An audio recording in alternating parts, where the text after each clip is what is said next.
All right, Scott. Well, welcome on the Rental Journal podcast. Thanks, Mark. Yeah, really appreciate you having me. Excited to have a good conversation today, so it should be great. Awesome. So we are at the HIRE22 Convention, and you are somebody that I've known for a very long time. So it's quite exciting to have you on here and share my experiences, because I want to hear your story through the podcast. Yeah, I'm looking forward to it. And yeah, well done on the whole rental journal piece. Had an opportunity in the last few months to have a listen to lots of the guys that have come on and spoken about career paths and all those sorts of things. And I found it really insightful. So yeah, looking forward to today. But also, yeah, we've had a fairly long-standing relationship, both of us coming through respective businesses. So yeah, it should be good. Awesome. So maybe just to start off with, we know you're at JLG today, and we'll get to that story, but how did you first get into the equipment rental industry? Yeah, it's an interesting one. Left school early 2000s, finished VC, and was probably a little bit lost on where I wanted to be and what I wanted to do. And just by chance, just through some connections, fell into the rental industry in Melbourne through Conplant with the Coleman family, Ian and Doug Coleman, and they were coming to Melbourne back end of 2003, I think it was, to set up a greenfields operation. And just through network and someone that I knew basically put me in contact with Ian and Doug, and I'd done a little bit of selling in the past and some sales stuff, and it always tinkered with equipment and machinery and from a hobby point of view outside of work. So had a little bit of mechanical knowledge, not a lot, that's for sure, but got into Conplant, as I said, in 2003.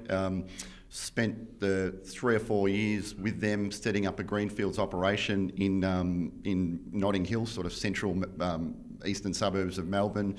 And essentially the message was, we're going to come to Melbourne, we've got a great product, a great business. There was 3 or 4 of us that they employed, and they said, go for it. And it was on the back of some really big civil projects that were starting in Melbourne, Eastlink, Pakenham Bypass, Calder Bypass, Geelong Freeway. So I think the timing was perfect for Conplant to come down. And I knew nothing about compaction, nothing about rollers, all those sorts of things. But yeah, it was a fantastic opportunity, and still have a really strong connection with the two Coleman boys in Ian and Doug. Got a lot of time from them, and always great to see them at the shows. But got into the industry in the back end or early part of 03, back end, going into 04 as well. So. Yeah, well, Ian was actually on the podcast yesterday, as we spoke about, and his story with his family is an unbelievable one. Oh, it's incredible, and it's. I think we've probably had these conversations off air before as well. It's just such a strong family brand, the Conplant piece, and I think one thing I always think about Ian and Doug is they just got really great family values, and it's that corporate business with a real family flavour still. So I'm sure that you would have got a lot of great insightful information out of Ian. He's a good guy. Definitely. So then you started at Conplant. It sounds like you were in a sales role in Melbourne. Yeah. How did it sort of evolve from there? So I started in Conplant, as I said, 03, 04. Did about 2 years in sort of a sales role, BDM style role, just out driving the whole customer base and growth. As I said, the business evolved from 4 or 5 people to about 15 of us. Was lucky enough to be appointed the branch manager of Conplant in Melbourne, same facility, about 2 years later, just with some things changing in the business. So did, as I said, 2 years in sales, 2 years as a branch leader there, up until about 07, 08. And then obviously moved back with my next opportunity into JLG. So that was the sort of next step of the journey outside of Conplant. So obviously we'll get into the JLG piece, being an OEM to the industry. When we Conplant, like it would have given you a really good base to understand the equipment rental industry, yeah? Oh, 100%. As I said, I knew nothing about the whole rental piece, the hire space. And the beauty of Conplant back then is they'd just been appointed the Amman dealer, which is obviously a compaction range that they were the OEM for. So they were a hire business on one hand, and on the other hand, they were also selling to the customer base. So you almost walked in with 2 different offerings. So I thought, and especially where I am now from an OEM point of view, I thought that was really exciting, because you could either hire it through them or you could sell it to the customer. So yeah, that was something that I think gave me a lot of learning, and especially around that whole OEM piece when I went to that next step. Actually, it's probably a good question for you. So a lot of people are getting into the realization that rental is a big opportunity, especially in like the US at the moment. But the problem is they have these BDMs or these reps that have always just sold equipment. Yeah. And then they're giving them a rental piece and saying, go sell rental.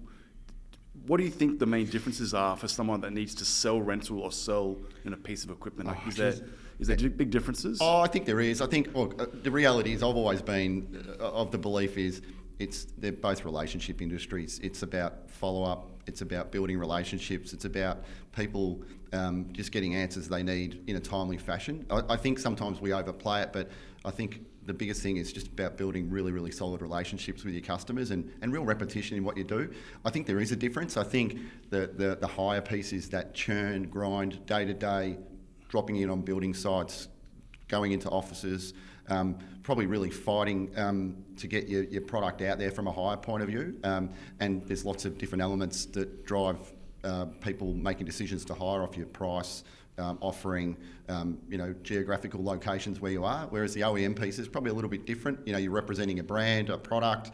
There's a marketing piece. It's also how you're supported from the back end from that OEM and all those sorts of things. So I think there is different elements of both parts of the industry, selling from a hire point of view and the OEM. But I still think the big thing for us and for me is it's just all about relationships. It's just building a really strong network of relationships and just being really honest. I think that's the key to both sides of those businesses. Yeah, definitely. But if I can just add, I also think that it's exciting for someone in a business if you've got two strings to your bow instead of just doing one. And that's something that I think from a JLG perspective, we really try and do that as well. With our guys now, you walk in and you sell all things JLG instead of walking in and going, I'm here to sell a machine and we'll talk about service later. Does that make sense? Yeah, no, definitely. That plays a big part. So then I'm almost certain that most people that listen to this podcast know who JLG is. Yeah. But we'll go down that route just a little bit. So how did you transition to JLG from Conplant? And maybe you want to just give that 30-second brief of who JLG is? Yeah. So I'll do the JLG bit first. So obviously JLG is a US-based business, founded in the US by John L. Grove. Been an industry heavyweight for obviously 50 plus years, has a massive product range of mobile elevating work platforms, telehandlers, lots of different things. JLG is actually owned these days by the Oshkosh Corporation, which make military vehicles, fire trucks, massive industry, I suppose, equipment, all the garbage and refuse disposal trucks and those sorts of things. But JLG is a brand under the Oshkosh banner these days. But as I said, global powerhouse from a mobile elevating work platform point of view, and represented in most countries around the world.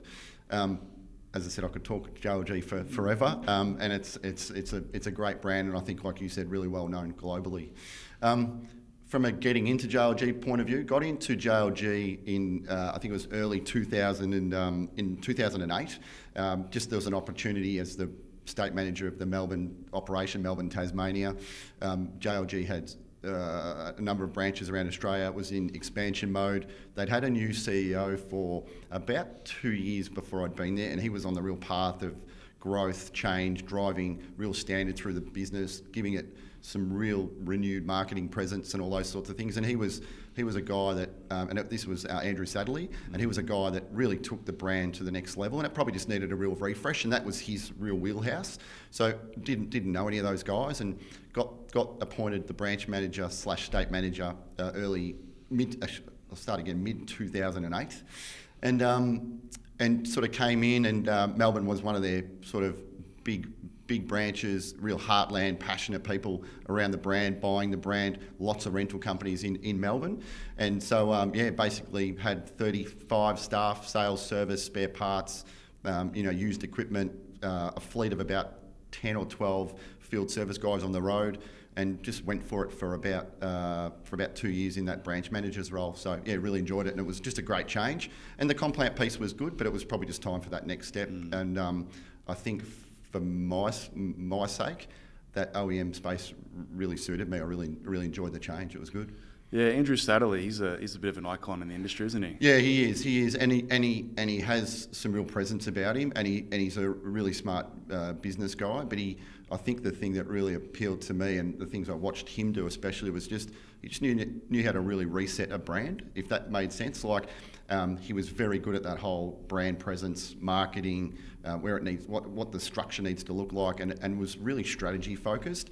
And it was interesting, and probably coming from a family business, the Conplant piece, which was done differently to a corporate piece, and not in a negative sense, just that they were just different the way they did that sort of stuff. But as I said, I think JLG back in that sort of probably 06 to 08 piece, before my time, was in that reset mode, that's for sure. Yeah. Do you know how she wrote a book recently, Andrew Daly? Yeah, I did. Yeah, I was aware of that. I haven't seen it, but I think it was something he'd wanted to do for a long time. Yeah, it's been pre-released. I don't think it's been delivered yet, so I've got my reservation in there. Oh, there you go. But once it comes out, I want to get him on the podcast because he's got an amazing story. Oh, as well. 100%, and he's had some really senior roles in leadership positions with some really global brands as well. So yeah, and he's well recognised across the industry. That's for sure.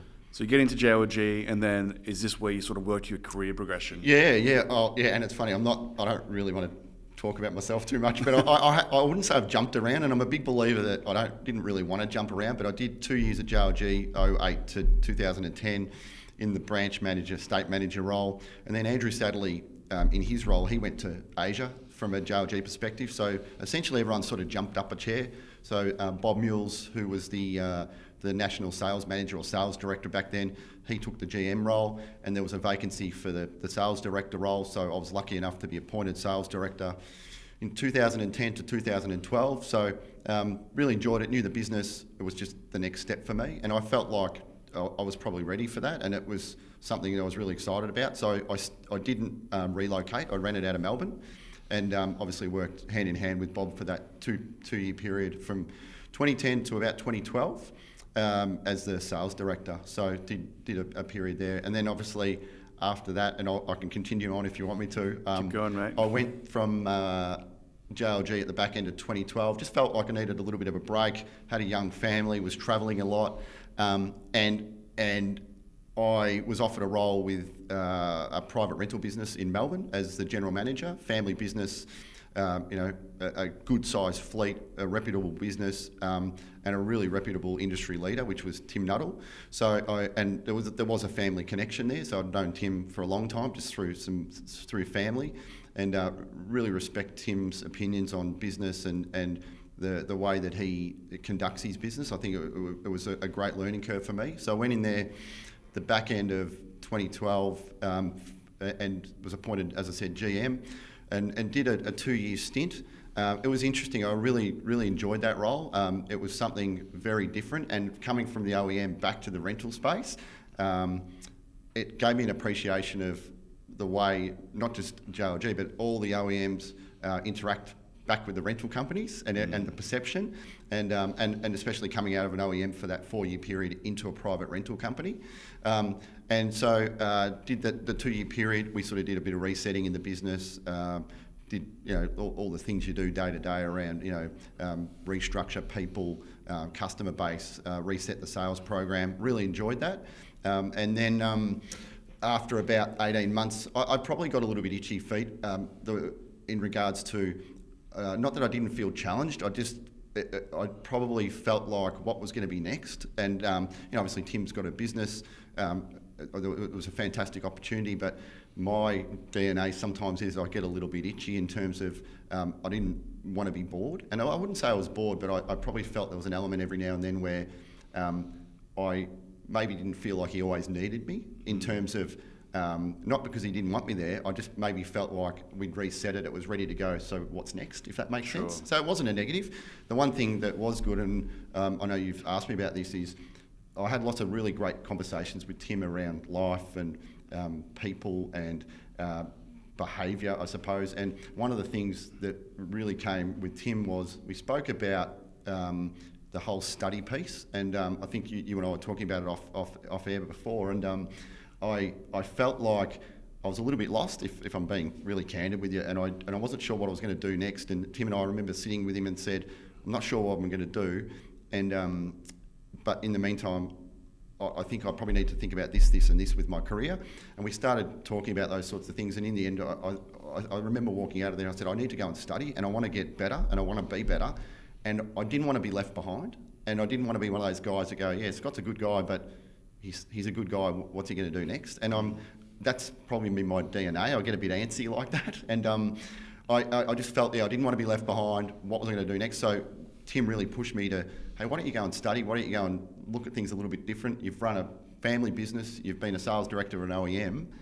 Maybe study is a good thing. So that was one thing I really enjoyed. I went and studied the back end of working for Tim, and then obviously in the conversations we had at length, and as I've been really candid with you, I spoke about what I was going to do next, and just by chance, my old job came back up at JLG as the sales director, and I was lucky enough to, I suppose, get my old job back after 2 years out of the business, and Bob Mules, who was the GM, and had some long conversations, and he asked me if I wanted to come back, and I sort of jumped at it as quick as I can, and I've been back ever since. So I heard the rumor was that you just were missing Bob, mate. Well, yeah, you know what, and yeah, it's true. Like, we've got a fantastic relationship, and we're as thick as thieves for a long time, absolutely, but not in the wrong way. Like, the amount of respect I got for that guy is through the roof, and it's funny, like, he's been gone from JLG for I would say, I think the back end of 2019, Bob moved on and wanted to do something different.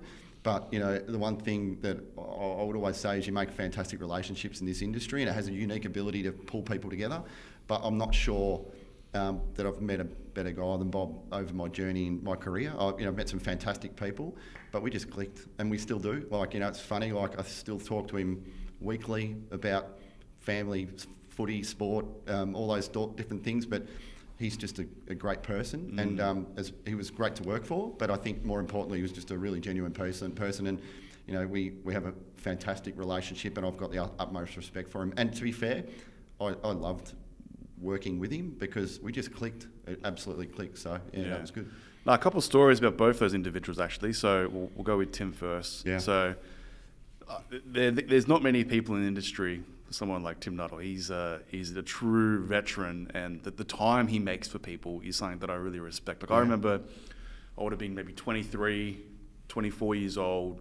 I was going down to Melbourne. I booked a site visit to go see Tim, and then he gave me like an hour and a half, and he was drawing on a whiteboard, and he was telling me this and telling me that, and trying to teach me all this stuff. And here I'm thinking, like, isn't this guy meant to be like an industry legend? Like, why is he giving this young 23-year-old like an hour and a half? And like, every time I see him, he's always so friendly, and he's just a down-to-earth person. So I have a lot of time for Tim. Yeah, absolutely. And it was funny, I caught up with him yesterday at the show, and we were just chatting, and he was telling me how he's part of, I think, a mentoring or networking program. And I think whoever has the opportunity to be mentored by him or have some sort of coaching and development by Tim, you could learn a hell of a lot. And yeah, it was funny, and I think about lots of stories about when I worked for him. There was always a bit of paper and a drawing and a scribble. He loves drawings. We'd always get there in the end, but and it was really insightful. And he always, and he won't mind me saying this, but he always has a story about the point he's trying to make, right? Yeah. And the one thing that I learnt from Tim, and that is, when it's your own money, you look at things differently. And so I went from an OEM where you're accountable, you're responsible, but you're working for a global brand. But when you get back in a family rental business, every dollar counts. You need to look at things in a different sense, and I think teaching me that value of money when it's your own and it's a family business, it probably is looked at a little bit differently sometimes, if that makes sense. Yeah. So you're saying you tighten the reins at JLG, is that what you're saying? Well, maybe. I'm not. Yeah, I'm not sure, but certainly I think bringing that back into that cold corporate sense. I'm just geeking up, mate. No, I get it. I completely get it, and. But man, I learnt a hell of a lot from him, absolutely. Yeah. And then on Bob, like, obviously another legend of the industry, and just a story with him. I remember I was working with JLG doing a lot of work with Simone, and she was pretty happy with some of the stuff I was doing. I remember I went to the JLG office in Sydney, and there's a lot of heavy hitters in this room, like CFO, like a bunch of senior leaders in the office, and I was just there as, like, again, a pretty young 25-year-old, just sort of in the corner taking notes, basically, just on a fly on the wall. And then Bob sort of made the effort to sort of pause and say, Mark, I just want to really thank you for the work that you do with JLG. Stuff like that plays a big part in someone's career, like knowing like the appreciation that someone puts out there. And I think he's really good at that. Oh, 100%. And it's funny, and hopefully some of that has rubbed off on all of us. But, it's funny, you still go to branches at JLG around Australia, and one of the things they always talk about is when he did work at JLG, the first thing he'd do, he'd get to a branch, and we'd all try and do it, is put your laptop bag down, and he'd walk the whole facility and he'd talk to everyone. So reality is, whether you're the CEO or you're the storeman or you're the parts interpreter or a field tech, we've all got a part to play, and you need to treat everyone the same way, and I think that's a real lesson we need to learn sometimes, all of us. And I think just seeing people interact and everyone knows everyone, and I'm not a big fan of that corporate hierarchy sometimes. I think reality is we need to be all in the trenches and working together sometimes, and I think that was his real wheelhouse, building those relationships. Absolutely. Yeah. And so your role today, it sounds like you sort of took on Bob's role. So where are you today? Was back in the sales director role from 2014-15 all the way to 2019. Bob moved on back end of 2019. I filled in from an interim point of view, which has had a small sort of exec team that was running it. I filled in for about 3 months and was then basically appointed as the GM early 2020. And I've been in that role ever since. So Melbourne-based, 7 locations, 6 are branches. The 7th one is a manufacturing facility in Port Macquarie. We've got about 240 plus staff nationally, all JLG employees, plus some contractors when we bring people in with workload. And obviously a team of about 14 or 15 senior leaders, which include, exec team, branch leaders, national people in national roles.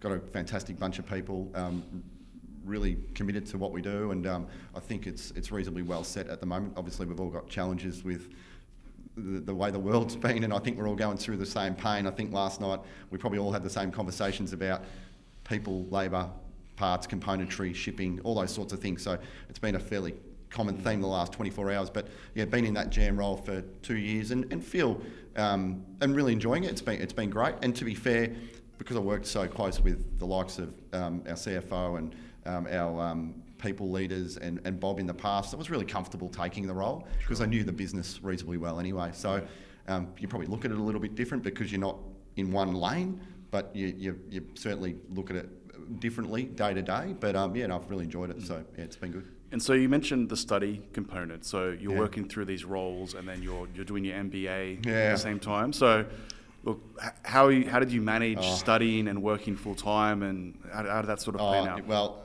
if my hair's anything to go by, Mark, that was probably the start of it. But I started the MBA back end, as I said, early 2014, and I'd only done a couple of months when I left Access Hire to go back to JLG. So both Tim Nuttall at Access Hire and Bob Mules, I had conversations with both of them, and they were really hospitable towards a little bit of flexibility with the study. I'll be upfront, I couldn't see myself doing it over 12 months. Absolute kudos to the guys that can do it over 12 months. There was no way I could do it. One, because of family commitments, travel, all those sorts of things. So just did it over a couple of years in 7-month blocks, I think it was. And I found it really rewarding, but it was the most challenging thing I've ever done in my life. And I remember, I think the second year, speaking to, basically you have a mentor through the university you go to or where you do it.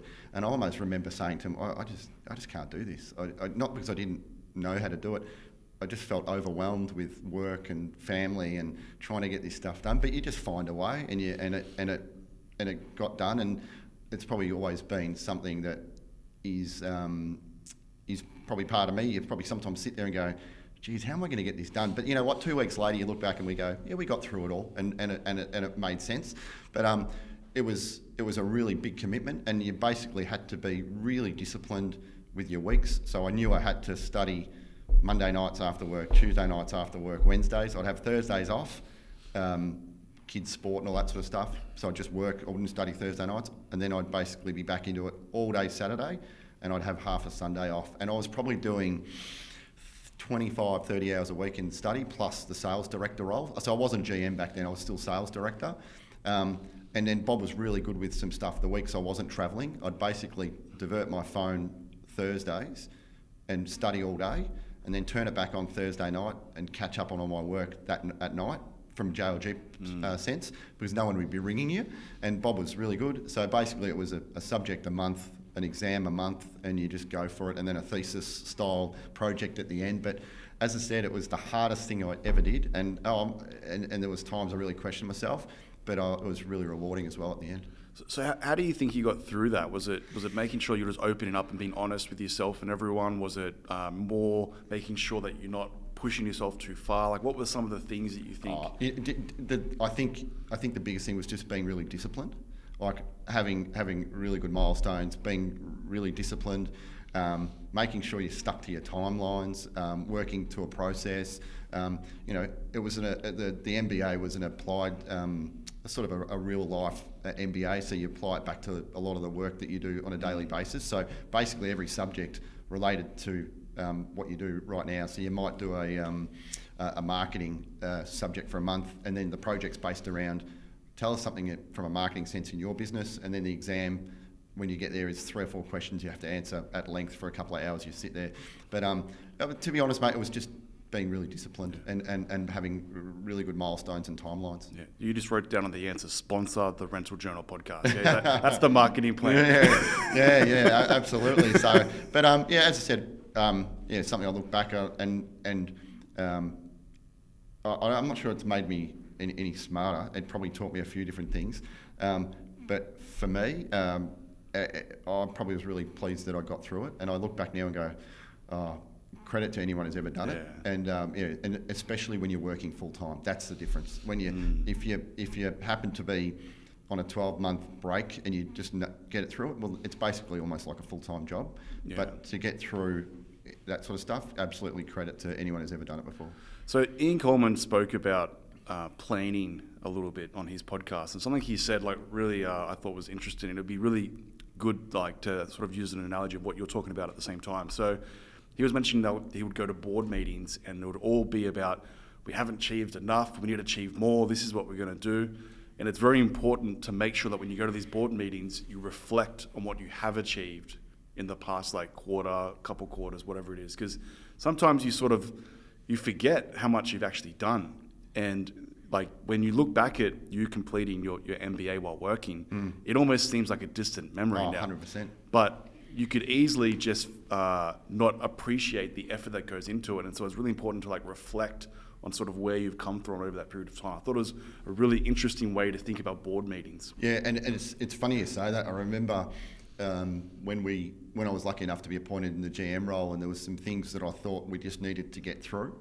And I remember having a list that I knew would take a while to work through, and they were the really critical things in the business, resetting some challenges we needed to fix up in spots. And you're forever looking at those lists outside of your day-to-day things. And we had some real tick-offs we needed to get done. And you're right, you sort of revisit them now, and you might have one left that it's taken you a year to get through that list, because they're big things outside of what you do day-to-day, and your customer interaction and your teamwork, the stuff you do with your teams. But absolutely. I think sometimes we don't reflect, and we probably don't look back and go, hey guys, this is where we're at, but look at all the things we've actually got done. And I think in business sometimes you can get caught up in going, geez, things are really tough at the moment, or we've got this and this as a challenge. But don't lose sight of what you've actually achieved. I'm probably sitting here thinking about our business with our team, and I've had these conversations with our leaders before where I say, yeah, that's tough right now, but look at all the other things you've ticked off. So I think it's a really good point. So talk a little JLG a little bit more. So I know that you have a magazine that goes out, JLG Insight, which is amazing. I always check it out, and I was looking through some of the items in the content, and one in particular that caught my attention was the offering around Service Plus. Yep. So I'd be interested just to understand what that means, and what does it mean for your customers, and what the difference, the norm is. So Service Plus. So we've got a huge aftermarket business, near on 150 people split across the business nationally, service, spare parts, rebuilds, used equipment, those sorts of things. So our aftermarket business is really quite large. One of the things we really wanted to put together was how do you actually, I wouldn't use the word own the customer, but how do you almost become part of the customer's day-to-day business? So we wanted to come up with a program around our service business, which obviously we badged as Service Plus, and it has two offerings, obviously a preventative offering and a comprehensive, and it's all around basically it's a dedicated service and sales package around the equipment's due for service. We'll manage the asset for the customer. It's built into an automated schedule.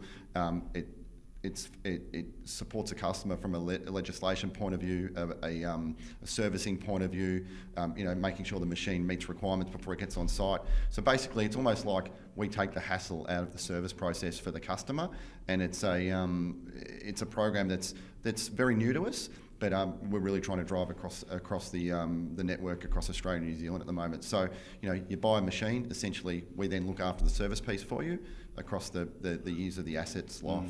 Yeah, and when you spoke about reps when in the field, having multiple streams now 100%. To push, and so that sort of gives them a bit of an opportunity to try and diversify what they're doing in the field as well. Yeah, absolutely. So our service business, our coordinators in the office, and with the base plan program, which obviously you're really familiar with, all the services will come up each week that are flagged. A lot of them are Service Plus style customers. Mr. Customer, your machine's now due for a service. We're on the way out. This is the current things that needs done, and a lot of that's already prepaid. So the customer prepays, and they know the upfront costs, they know the outlay, and we're managing the asset for the customer. So we've kept it really simple, a couple of different offerings around what we can do for the customer, and as I said, it's really about being part of the customer's journey, buying a JLG machine. Yeah, and then I saw there was a few new machines that came out as well, some rough terrain machines, and there was the Da Vinci line as well. Yep. What's some new machines? Yeah, so the rough terrain piece is really exciting for us. We always had that big deck, 94-inch wide offering, 33, 43, 53 RT scissor. But the key line in I suppose in the Australian New Zealand market has always been that rough terrain compact style machine, 26, 33 foot, huge market. And to be fair, a market that we had an offering that was probably a little bit tired, the machine, in terms of some of the feature function benefits of that machine. So the exciting thing is in the last 12 months, we've released 8 models across 2 different power sources. So 4 rough terrain models in diesel rough terrain, and 4 electric rough terrain models. So we go 26, 33, 40 and 47 foot, but in a 69-inch deck. And that is the market that's the biggest in regards to a sales volume point of view. And to be fair, a market that within reason JLG hadn't been in for a long time. So that's really exciting for us. We've actually got one here at the show on the stand, which is great. The challenge, like everyone's seeing, is the supply and the demand are probably the challenge in regards to getting the product here at the moment, but it's probably just as exciting that we've now got something to offer our customer base, which is good. And then are more machines going to slowly move into that Da Vinci side? Yeah, I think so. I think the Da Vinci bit, it's been well accepted in the US with a couple of the big rental houses. I know Sunbelt's bought a lot of the Da Vinci 19-foot all-electric machine. So that whole all-electric piece, the benefits are, the whole zero emission, low noise, low cost of ownership, but, oil spills and all those sorts of things within reason are a thing of the past. We haven't seen a machine here yet. We haven't got any on the ground as yet, but I think as the next few years really transpire, that whole electrification, all-electric style machine, that's the way the industry is absolutely heading. And then the machine that I've always found interesting is the compact crawler, because it's a bit of an optical illusion. Yeah. Like it comes in and it's sort of so compact, and then it sort of expands out, and you're like, well, that's like a transformer sort of thing. So maybe we'll talk about the compact crawlers a little bit. Yeah, absolutely. So in about 2011, JLG went into a joint alliance with Hinua. So Hinua are the manufacturer of the compact crawler booms. We bring them into Australia as a Hinua product, but badged as a JLG machine. So the machines are made in Italy. I think the first thing that stands out about those machines is just the build quality. Fantastic build quality. I think the next thing that stands out, and you've probably touched on, is we're starting to see more and more people want that style of machine. Lots of feature function benefits, basket capacity, the way they pack up really tight. We run a range between 13 metre to over 30 metre machine, and reality is they all go through a doorway. So they look like quite a really compact machine, but when you get the machine outlaid with the footprint, the outriggers out, you're getting 33 metres out of the biggest machine we offer right now. So yeah, amazing bit of kit.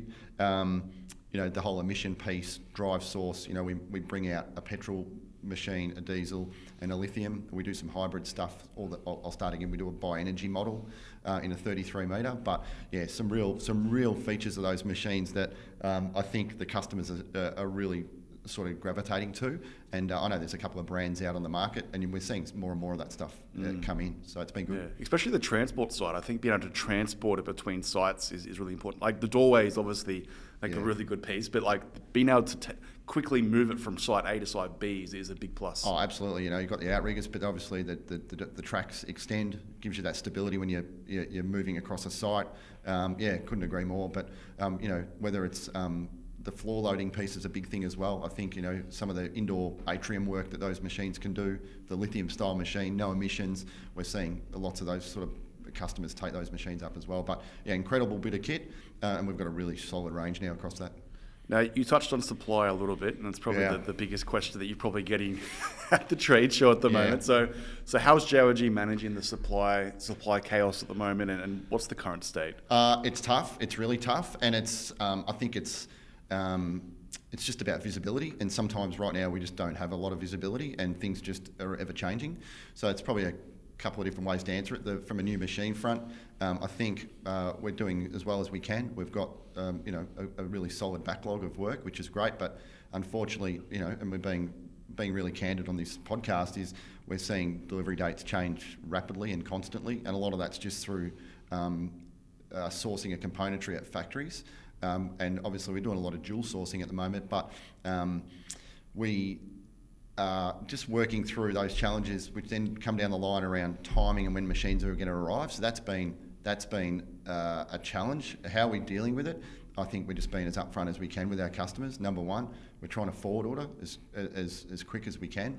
But I think within reason, a lot of the challenges we've got, we can't control. And as I said, a lot of it's factory sourcing, components. COVID's played a huge part across the US and our factories in other locations, and then the labour shortage as well. So there's probably a myriad of things that are really challenging us at the moment. Yeah, probably the one thing that's sort of helping all the OEMs is that everyone's suffering. Yeah. So it's not like it's just one OEM that's suffering. And you could, and I agree, you could sit here and go, well, it's not just us, it's everyone. But I'm not sure. I love, and I'm being really transparent with you.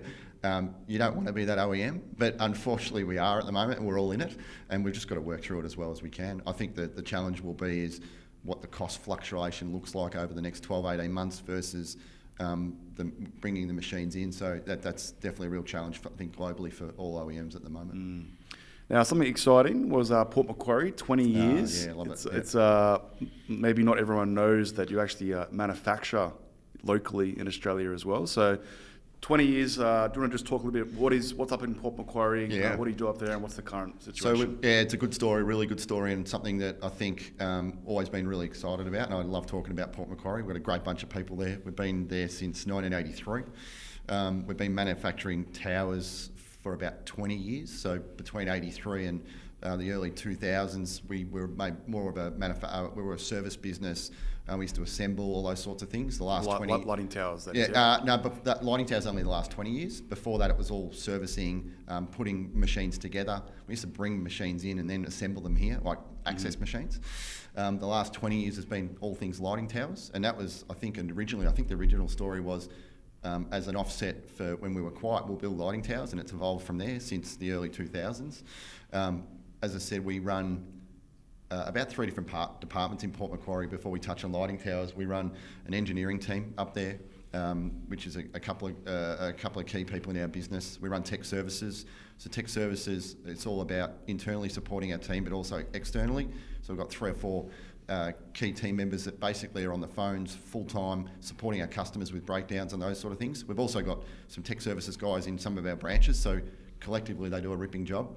And then obviously on top of that, we've got a service business in Port, all things rebuilds, major inspections and those things.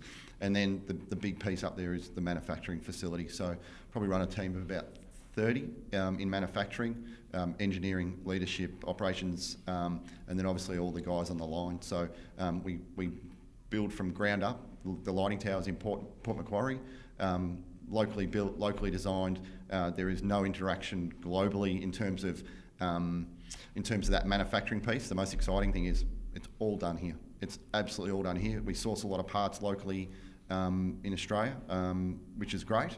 But the most exciting thing for me, and I'm really proud of the guys up there, all the guys up there, is it's local, it's in-house, and we really own it and we take ownership. And we've got about 3 or 4 models, key models that we sell to market.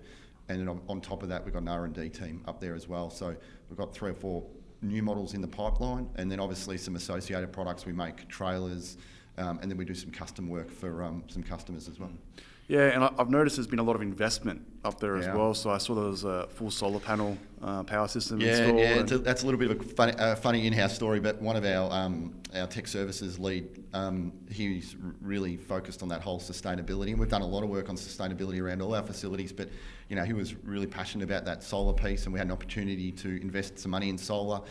So we put about 220 panels on the roof at Port Macquarie, gives us about 100 kilowatts of power. It's funny, it creates enough power that we can actually put power back into the grid with the stuff that we don't use. So that's been a great story, a really good story around sustainability, and we got some real, which was exciting, we got some real kudos from Oshkosh globally, which was great. I thought that was terrific in regards to being a small piece of the Oshkosh and JLG family globally around the solar piece. To get some real credit was awesome. So that's been a good story for the solar piece. The other thing we probably have really been talking about is, for us to really grow and evolve and get bigger, better, faster, is we just needed to invest in the facility in terms of capacity.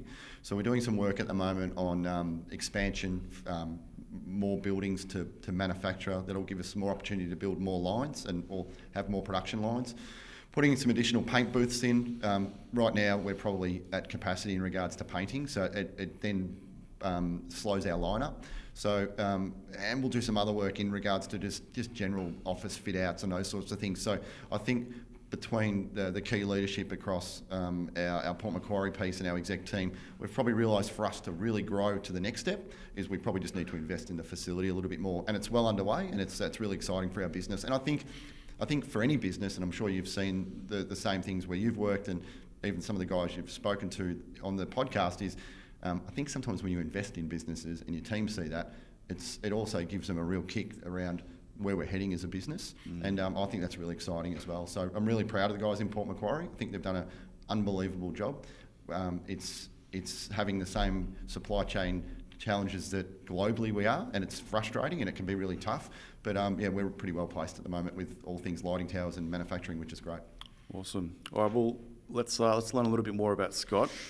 So you've already answered probably part of this, but there's probably some other people that you want to mention. So who do you think's played a big influence on you from a mentor perspective? I probably touched on a few, and I've been in the industry, just call it 20 years. So I probably touched on a few, and I'll probably revisit a couple of names. But as I said, just really briefly, the Coleman family were terrific to me, and still fantastic that we interact and we're really, really good friends. But Doug and Ian, or Ian and Doug. Doug was the sales director at Conplant. Ian was the MD. They just had really good family values. They were just a really good family business that was going through some real growth, and terrific people. They were really fair. They had, as I said, they had really good values, and they were really good to work for. I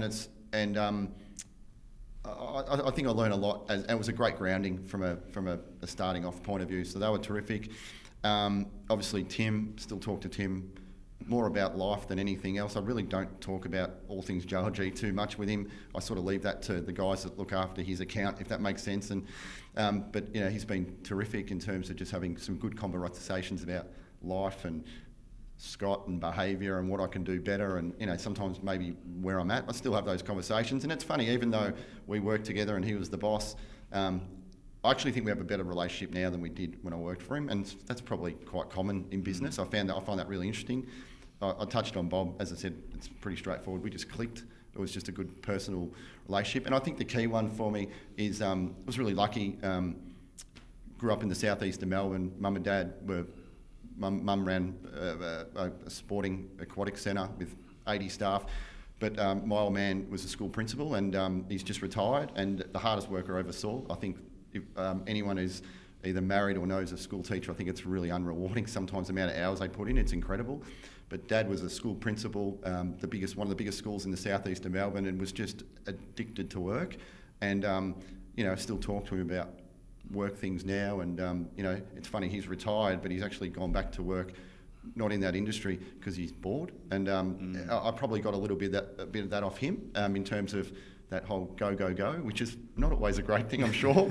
But I think I've had some great mentors / people to lean on over the period.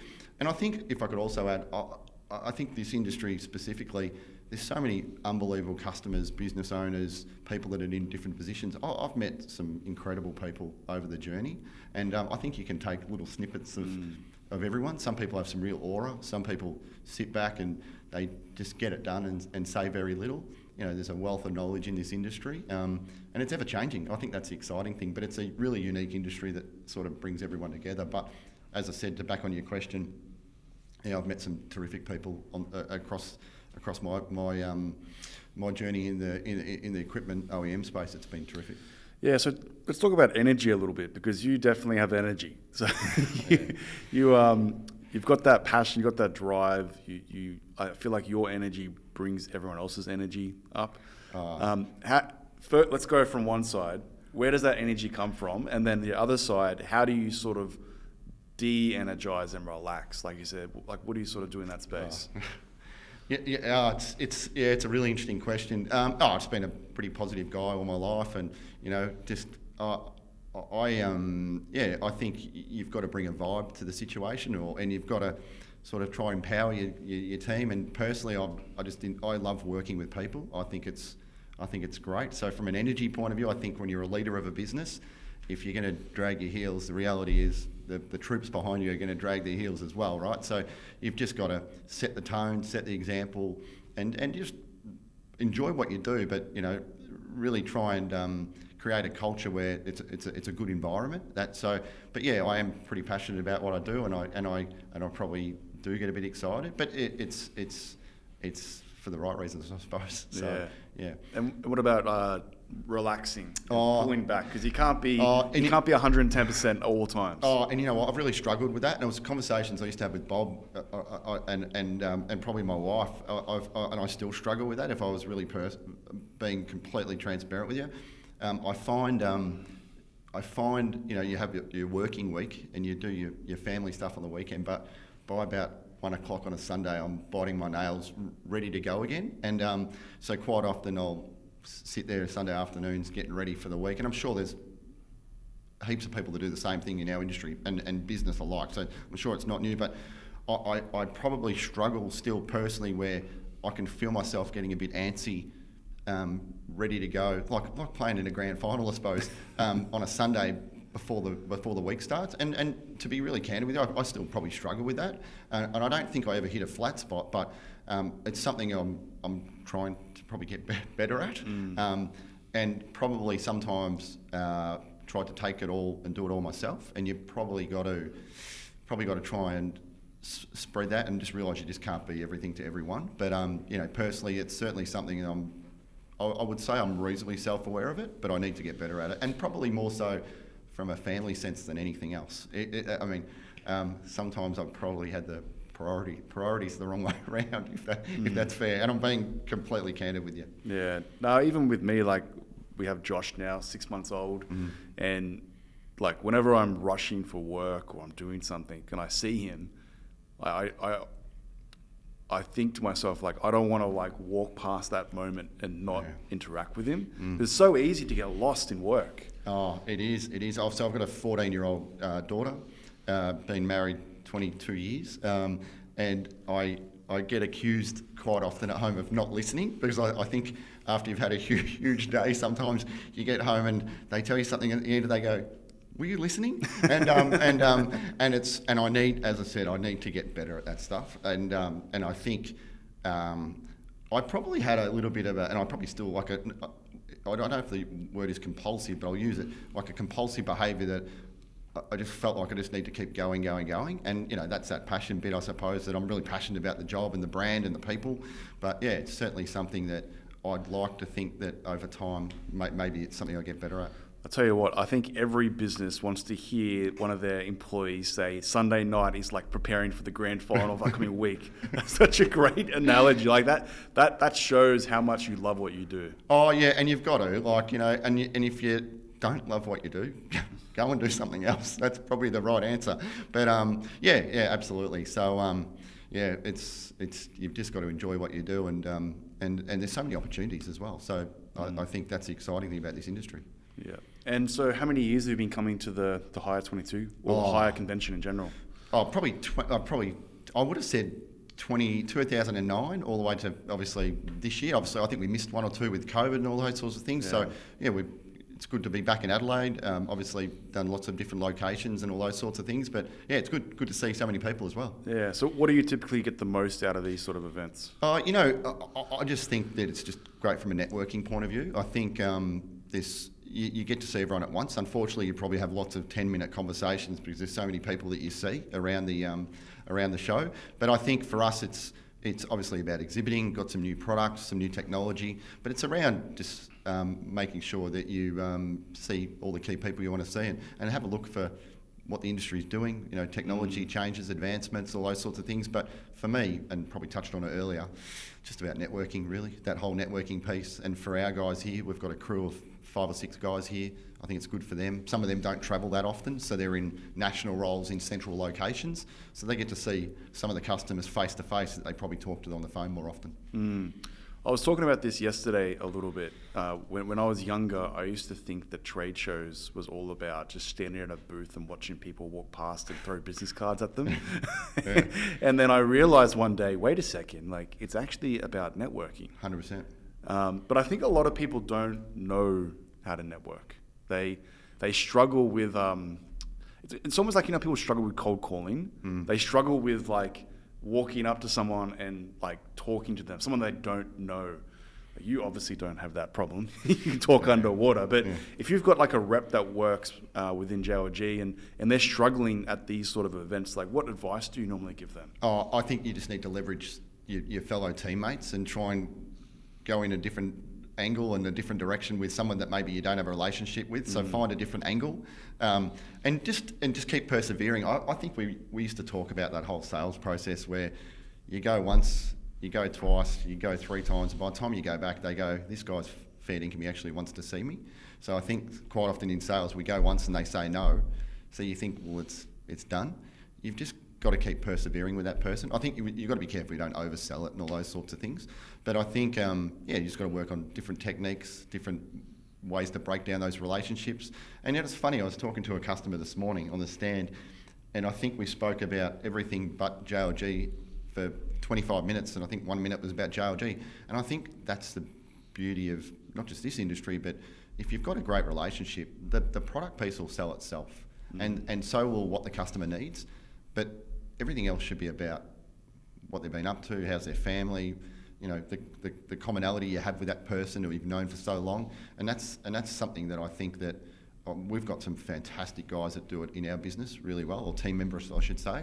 And then we've got other people that are just coming through the business and learning. But the ones that are learning, you've just got to persevere. I think it's about persevering, and I think sometimes we give up too easily, and it's just a process. Yeah. So if you could give some advice to young Scotty, what would you say? I would say the first thing is do what you love and do something that you're really passionate about. Don't drag the chain. If it's not for you and you're not feeling it, go and do something that makes you happy. I think there's nothing worse than probably getting home each night and feeling miserable because, one, you've got to go to work, but 2, you don't enjoy it. So I think that's the first thing. I think, I'm not sure, advice for young self. I think just evaluate situations that are all in front of you the right way. If I was critiquing myself, and I probably have a little bit, which is something I'm, as I said, I'm really aware of, is just think about the way you make decisions. I'm probably a little bit gung-ho sometimes, and I've really learnt from that. I think sometimes when I first took the GM role, you'd make a decision because you want to keep the business moving, and then 2 days later you'd go, we can't undo that, so let's just think about decisions a little bit better. So from a young self, enjoy what you do. Think about the decisions and think about the longevity of the decisions and how you make them. Get a really good mentor, or get some good mentors and get some good experience and some advice off people,